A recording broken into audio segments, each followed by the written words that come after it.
नमस्कार दोस्तों, जैसा कि आज आपको पता ही है कि आज बजट डे था। तो आज के दिन बहुत ही वर्टिलिटी देखने को मिलती है, बट आज कुछ ऐसा नहीं हुआ। आज हमें देखने को मिला कि मार्केट स्टार्टिंग में थोड़ा सा पॉजिटिव में था और वहां से बढ़ता बढ़ता बढ़ता रहा। जैसे ही 11 और 11:15 के बीच आया और जैसे ही अनाउंसमेंट होनी स्टार्ट हुई स्पीच हमारे फाइनेंस, तो कहीं ना कहीं मार्केट का जो मूड माहौल था वो पॉजिटिव लग रहा था। और वो अच्छे खासे नंबर भी हमें पॉजिटिव में देखने को मिल रहे थे चार्ट्स पे। बट जैसे ही कुछ अनाउंसमेंट करी तो मार्केट में कुछ झटके लगने स्टार्ट हो गए। तो मैं आपको कुछ बिंदु बताऊंगा जो कि बजट में हाईलाइट किए गए कि हम कहाँ कहाँ ध्यान दे रहे हैं। क्योंकि जो ज्यादा फोकस गवर्नमेंट का देखा गया वो बिहार क्षेत्र में ही देखने को मिला। आईआईटी वहां पे खोलने की बात करी, उसके बाद फूड टेक्नोलॉजी कॉलेजेस वहां पे खोलने की बात करी। वहां पे फिर आर्थिक जो फाइनेंस से रिलेटेड जितनी भी स्कीम्स है वहां पे लॉन्च करने की बात करी। और जो सबसे बड़ी बात थी वो थी 12 लाख तक। अगर आपकी इनकम 12 लाख तक है तो आपको इनकम टैक्स नहीं देना पड़ेगा, जीरो इनकम टैक्स है। जो पहले एफडीआई 75% थी, अब एफडीआई को 100% कर दिया गया है। तो इससे कहीं ना कहीं हमें इंश्योरेंस सेक्टर में एक आने वाले दिनों में तेजी देखने को मिल सकती है। सरकार ने एक पल्सेस के लिए, जैसे कि उड़द की दाल, तुर की दाल और मसूर की दाल के लिए मिशन बनाया है, जिसका नाम दिया गया है मिशन फॉर आत्मनिर्भर इन पल्सेस। जिसमें जो कि 6 साल का एक प्रोग्राम रहने वाला है, जिसमें हम क्या करेंगे कि हम इंपोर्ट ना करके हम खुद ही एक्सपोर्ट करने की बात करेंगे। और जितनी भी हमारे कंजप्शन है, इंडिया की जो भी खपत है, उसको हम फुलफिल करना इसमें चाहेंगे। जो पहले केसीसी में आपको क्रेडिट मिलता था 3 लाख, अब उसको भी बढ़ा दिया गया, अब वो 5 लाख कर दिया गया है। हमारी सरकार ने 50 नए जो पर्यटन है स्थल है उनको बनाने का एक इस बजट में बोला है। क्योंकि इससे क्या है, हमारा टूरिज्म और हॉस्पिटलिटी सेक्टर है जो कि बहुत ही इंप्रूव करेगा और आने वाले दिनों में इस सेक्टर में हमें तेजी देखने को मिल सकती है। सरकार ने मखाना योजना के लिए भी एक मखाना बोर्ड स्टैब्लिश किया है जो कि बिहार में है। जिससे क्या होगा कि जो कि मखाना की फसल को इनकी प्रोडक्टिविटी और इसकी जो यील्डिंग होगी और मार्केटिंग जो होगी बहुत एक हाई लेवल पे होगी। सो दैट कि भाई हम आने वाले दिनों में मखाने को और ज्यादा उसकी जो क्वालिटी है और प्रोडक्टिविटी है उसको बढ़ा सकते हैं। ऐसे ही हमें एक सीड्स के लिए national mission on high yielding seeds के लॉन्च किया है। तो यहाँ पे अलग अलग गवर्नमेंट ने मिशन लॉन्च किए हैं। मैं आपको जो सबसे ज्यादा फोकस था वो मिडिल मैन के ऊपर था। तो मैं आपको इसके टैक्स स्लैब बताता हूँ जो कि रिवाइज्ड है। 0 से लेके 4 लाख तक नील, कोई भी टैक्स नहीं लगेगा। 4 से 8 लाख तक 5% टैक्स होगा। 8 से 12 लाख तक 10% टैक्स होगा। 12 से 16 लाख तक 15% टैक्स होगा। 16 से 20 लाख तक 20% टैक्स होगा। 20 से 24 लाख तक 25% टैक्स होगा। और जो भी 24 लाख से ऊपर होगा उसके ऊपर 30% टैक्स होगा। यानी कि अगर आप एक साल में 12 लाख भी कमाते हो तो इस साल आपको कोई भी इनकम टैक्स भरने की जरूरत नहीं है। ये बहुत ही एक खुशी वाली बात है। क्योंकि गवर्नमेंट का यही नजरिया है कि अगर मिडिल मैन के पास एक पैसा आएगा तो कहीं ना कहीं वो मार्केट में खर्च करेगा, जिससे कि एक्सपेंडिचर एक कंजम्पशन बढ़ेगी। कंजम्पशन के बाद क्या होगा, गवर्नमेंट के पास टैक्स भी ज्यादा आएगा। तो इसी से कहीं ना कहीं गवर्नमेंट की जो इनकम है वो ज्यादा बढ़ेगा। गवर्नमेंट ने ये भी बोला है कि जो भी यूथ है वो अगर अपना स्टार्टअप करना चाहता है तो उनको वो लोन भी फ्री देंगे। और सरकारी स्कूलों को भी जो एजुकेशन है उसको एक अच्छे स्तर पर लेके जाएंगे। और जो सरकारी स्कूल हैं जहाँ पे एक प्राइवेट स्कूल है उसमें ब्रॉडबैंड की सर्विसेज भी प्रोवाइड कराई जाएंगी जो कि फ्री ऑफ कॉस्ट होंगी। गवर्नमेंट आने वाले दिनों में गवर्नमेंट प्रोवाइड कराएगी। चलिए, तो अब हम बात करते हैं मार्केट में क्या हुआ, शेयर मार्केट में क्या हुआ। जैसे कि यहाँ पे आप 15-30 मिनट का चार्ट है, अगर इसको मैं 15 मिनट के चार्ट पे लेके आता हूँ तो आप देख सकते हैं कि मार्केट पहले जहाँ पे ओपन हुआ था काफी अच्छा चल रहा था। थोड़े से झटके हमें देखने को मिले, बट थोड़ा सा कभी हम ऊपर आते कभी नीचे जाते, बट कहीं ना कहीं हम ऊपर ही जा रहे थे। बट जैसे ही कुछ सेक्टर के बारे में सीतारमन जी ने बोला बट कुछ के बारे में इग्नोर किया, जैसे कि डिफेंस के बारे में कुछ भी फंड हमें देखने को नहीं मिला एलोकेशन। उसके बाद रेलवेज के बारे में कुछ नहीं बोला। पहले जो रेलवेज के शेयर, डिफेंस के शेयर 8-8 6-6 10-10% उठे हुए थे मॉर्निंग में, उनको उस स्पीच के बाद हमने कम से कम 6 से 7% नीचे गिरते हुए भी देखा, और कुछ तो शेयर जो कि 10 से 12% भी गिर चुके थे, क्योंकि उनको कुछ भी, पब्लिक को लग रहा था, लोगों को लग रहा था कि कहीं ना कहीं हमें डिफेंस सेक्टर में और रेलवे सेक्टर में भी कुछ ना कुछ अनाउंसमेंट सुनने को मिलेगा, बट ऐसा नहीं हुआ। वहां से कि एक मार्केट में सुस्ती छानी स्टार्ट होगी, और हमें कहीं ना कहीं बम्प एंड डंप देखने को मिला। ज्यादातर जो गवर्नमेंट ने न्यूक्लियर सेक्टर के बारे में, थोड़ा सा पावर सेक्टर के बारे में बोला कि हम जो न्यूक्लियर न्यूक्लियर पावर है हम उसको आने वाले दिनों में, आने वाले ईयर्स में और बढ़ाएंगे, इनकी प्रोडक्टिविटी बढ़ाएंगे, कंजप्शन इनका जो है प्रोडक्शन बढ़ाएंगे। तो इसमें जो पावर के, न्यूक्लियर पावर के सेक्टर थे, जैसे कि वार चांदनगर एक शेयर है वो कि काफी हमें अच्छा तेजी देखने को मिली। अब जैसे कि हम बात करें कंजम्पशन शेयर, आपका हो गया हिबल्स, हो गया जोमेटो, हो गया और टाटा हो गया, इनमें काफी अच्छी खासी तेजी हमें देखने को मिली, क्योंकि लोगों का नजरिया था कि हाँ भाई, अगर लोगों के पास पैसा आएगा, अगर 12 लाख तक की छूट मिली है, लोगों के पास पैसा आएगा, तो ये लोग मार्केट में जाके खर्च करेंगे, और ये पैसा फिर कंपनियों के पास आएगा और कंपनियों की ग्रोथ होगी। तो इस एक वे से, एक व्यू से अच्छी खासी इन शेयरों में तेजी देखने को मिली। आप देख सकते हैं जैसे ही यहाँ पे मार्केट लमसम 12 बजे तक एक अच्छा खासा हमें नीचे एक गिरावट देखने को मिली, उसके बाद थोड़ा सा पंप एंड डंप होता रहा, बट कहीं ना कहीं आज हम 26 पॉइंट पे क्लोज किया है हमने, 23,495 पे क्लोज किया है, जो कि 23,500 का एक क्रूशियल लेवल था, उससे थोड़ा सा हमने नीचे क्लोज किया। अब देखना होगा आने वाले दिनों में ये मार्केट कैसे इस बजट को लेता है, क्योंकि बजट में कुछ ऐसा नहीं था कि मार्केट के लिए बहुत नेगेटिव हो या बहुत पॉजिटिव हो।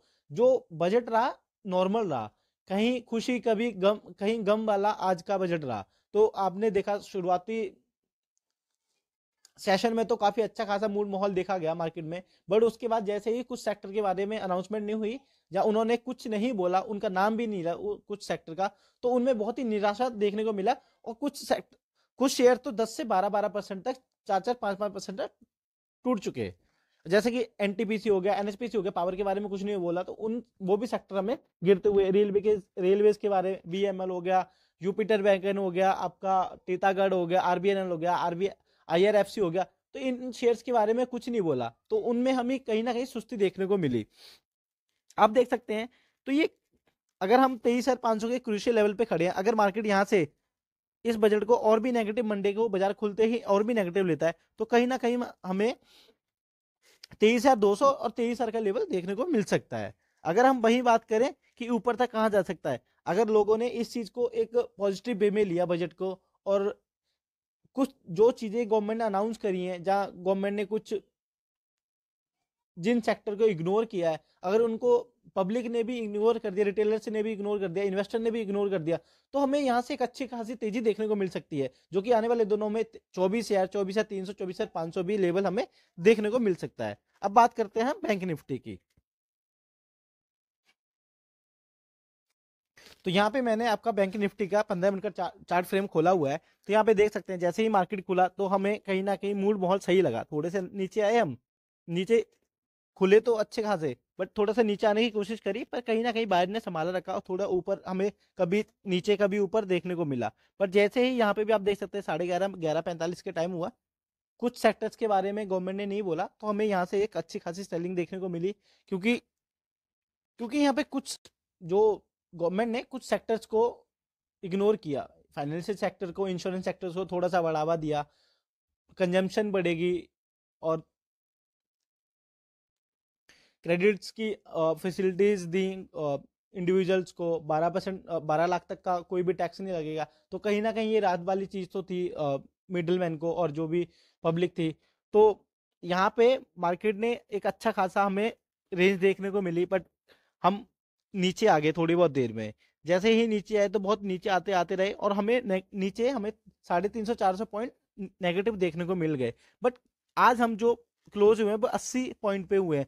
तो देखना होगा कि जो 49,500 का लेवल अभी मार्केट ने नहीं टूटा है, अगर इस लेवल पे हम सरवाइव करते हैं तो हमें आने वाले दिनों में 50,000 का लेवल देखने को मिल सकता है। जैसे मैंने अभी आपको बोला कि अगर इसको हम पॉजिटिव वे में लेते हैं तो बहुत ही अच्छा बाजार का सिनेरियो हो जाएगा और हमें बहुत अच्छा देखने को मिलेगा। क्योंकि अगर हम इसी दुख दर्द में रहेंगे कि इस सेक्टर्स के बारे में नहीं बोला या इस स्टॉक्स के बारे में नहीं बोला, तो हमें मार्केट में बहुत ज़्यादा निराशा देखने को मिल सकती है। अगर हम इसको ही एक साइड रख दें और आगे बढ़ें, तो हमें अच्छी खासी पॉजिटिविटी दिख रही है मार्केट में। क्योंकि गवर्नमेंट ने कुछ ऐसा किसी सेक्टर्स के बारे में ना नेगेटिव बोला है ना, कुछ ज़्यादा, बहुत ही ज़्यादा किसी को फंड रेज कर दिया हो, या किसी को पूरा 110% भी ज़्यादा ही स्कीम किसी को दे दी हो। तो कहीं ना कहीं इसमें बिहार का थोड़ा बहुत, यहाँ पे बिहार के बारे में बहुत कुछ बोला गया कि बिहार में गवर्नमेंट सीट्स के लिए, मखाना के लिए, आईआईटी के लिए वहाँ पे एक एयरपोर्ट भी बनेगा। तो उसको प्रमोट कर रहे हैं, क्योंकि वहाँ पे प्रमोट करना बहुत ज़्यादा ज़रूरी है। बिहार के लोग कुछ ऐसे लोग हैं जो कि एक झुग्गी झोंपड़ी से निकले, एक स्लम एरिया से निकले, और आईपीएस आईएएस बड़ी बड़ी पदों पे बैठे हुए हैं, बड़े बड़े बड़े पदों पे, बड़े बड़े मिनिस्ट्री में बैठे हुए हैं। तो वहां से लोगों को उठना और उठाना बहुत ही ज्यादा जरूरी है। तो गवर्नमेंट ने एक इस पे भी फोकस रखा कि विकसित भारत और अखंड भारत, विकसित भारत। तो कहीं ना कहीं अगर भारत विकसित होगा तो हम एक आने वाले दिनों में अमेरिका के साथ कंपीट कर पाएंगे, रशिया के साथ कंपीट कर पाएंगे, और हम किसी के ऊपर भी निर्भर नहीं रहेंगे। चलिए अब हम बात करते हैं सेंसेक्स के बारे में, कि सेंसेक्स में हमें क्या देखने को मिला और आने वाले दिनों में हमें सेंसेक्स कहाँ तक देखने को मिल सकता है। आप देख सकते हैं सेंसेक्स का मैंने 15 मिनट का चार्ट फ्रेम खोला हुआ है। हालात तो सेम भी सेंसेक्स के सेम थे, थोड़ा सा हम गिरे नीचे, फिर उठे, फिर धड़म से नीचे आ गए हम 12 बजे के टाइम पे। तो हमें भी इसमें भी कहीं ना कहीं 450 500 की नेगेटिविटी देखने को मिली, पर हमने जो क्लोज किया +5 पॉइंट पे किया। तो जो 77,000, इसमें भी 77,584 का लेवल एक रिस्पेक्ट करी मार्केट ने, और उसको नहीं तोड़ा और ना नीचे आया। तो इसमें भी अब देखना होगा कि हम कितने दिन लेते हैं यहाँ से ऊपर उठने को। अगर लोगों ने इसको पॉजिटिव लिया बजट को, तो हमें आने वाले दिनों में और आने वाले वीकेंड्स में ही काफी अच्छी खासी तेजी देखने को मिल जाएगी। कुछ ऐसे शेयर थे जो कि बहुत दिनों से पिट रहे थे, बट आज उनमें अच्छी खासी तेजी देखने को मिली, जैसे कि जोमेटो, आपका जेनसेट टेक्नोलॉजी। उसके बाद अगर मैं लार्ज कैप की बात करूं तो एवेन्यू सुपरमार्केट, ट्रेंड, जैसे कि मैं आपको बताया, गोदरेज कंज्यूमर। क्योंकि कहीं ना कहीं अगर मार्केट, लोगों का इनकम टैक्स नहीं लगा, अगर 12 लाख पे इनकम टैक्स नहीं लगेगा, तो वो लोग कंजम्पशन, एक्सपेंडिचर ज्यादा करेंगे। अगर एक्सपेंस ज्यादा करेंगे तो कंपनियों के पास पैसा आएगा। तो इसी एक व्यू से आज अच्छी खासी इन शेयरों में तेजी देखने को मिली। गवर्नमेंट ने एक इंफ्रास्ट्रक्चर पे के ऊपर भी बहुत ज़्यादा फोकस करा, और उन्होंने इसमें भी काफ़ी सारे फंड एलोकेशन करे कि हम आने वाले दिनों में कुछ स्टेट्स को भी फंड एलोकेट करें कि वहाँ पे एक हॉस्पिटलिटी बढ़े, और उसके बाद इंफ्रास्ट्रक्चर अच्छा हो, टूरिज्म बढ़े, सो दैट भाई इंडिया में पैसा आए, लोग इधर अट्रैक्ट करें, और यहाँ पे लोग, टूरिज्म बढ़ने से क्या होगा, गवर्नमेंट के प्रॉफिट भी बढ़ेगा। जैसे कि हमें तेजी देखने को मिली इन काफ़ी हेवल्स में तेजी देखने को मिली, यूनाइटेड स्पिरिट्स में, मारुति सुजुकी में, आईटीसी होटल में, वरुण बेवरेजेस में। तो इन में हमें तेजी देखने को मिले। अगर भाई मैं लूजर की बात करूँ तो जेएसडब्ल्यू एनर्जी, इंडियन रेलवे तो सारे शेयर पिटे आज। आरसीएल, उसके power finance corporation, Hindustan aeronautics, defence को भी आज तो गवर्नमेंट ने डिफेंस को भी नहीं छोड़ा, power grid corporation, Bharat heavy electrical, जो कि 3 से 4% स्टार्टिंग में एक बजट की हवा से उठे हुए शेयर थे, आज वो हमें कम से कम 3 से 4% नीचे देखने को मिले। वहीं Cipla, coil India, union bank of India, Indian corporation. तो अगर बात करें तो मैक्सिमम सारे ही जो हमें पहले मार्केट हरा हरा दिख रहा था, आज लास्ट खत्म होते होते आज हमें लाल लाल ही दिखा। तो दोस्तों आज हम यहीं पे वाइंड अप करते हैं। तो अगर मेरी वीडियो आपको अच्छी लगती हो तो प्लीज़ मेरे चैनल को लाइक कीजिए, सब्सक्राइब कीजिए, और मैं आपको ऐसे ही इन्फॉर्मेटिव वीडियो डालता रहूँगा। थोड़ा सा भी मेरा ऑफिस चलता है तो इसलिए मैं वीडियोज़ लेट डालता हूँ, तो टाइम मिलता है तो वैसे मैं कोशिश करता हूँ कि डेली बेसिस पे एक वीडियो डालूँ, सो दैट आपके साथ एक कनेक्टिविटी बनी रहे। और आने वाले टाइम में मैं कुछ लाइव ट्रेडिंग भी स्टार्ट करूँगा, और आपको वो वीडियोज़ भी अपलोड करेंगे। और उससे क्या है, मैं आपको कोई टिप्स वगैरह नहीं दूंगा, बट हाँ भाई एक ये होता है कि इन्वेस्टमेंट करने से पहले या ट्रेडिंग करने से पहले ऑप्शंस में, स्टॉक्स में, किसी में भी आप करो, म्यूचुअल फंड में करो, बट आपको फुल नॉलेज होनी चाहिए उस चीज़ के बारे में कि आप कहाँ जा रहे हो, किस चीज़ में इन्वेस्ट कर रहे हो, वो चीज़ कैसी है, वहाँ से निकलना कैसा है।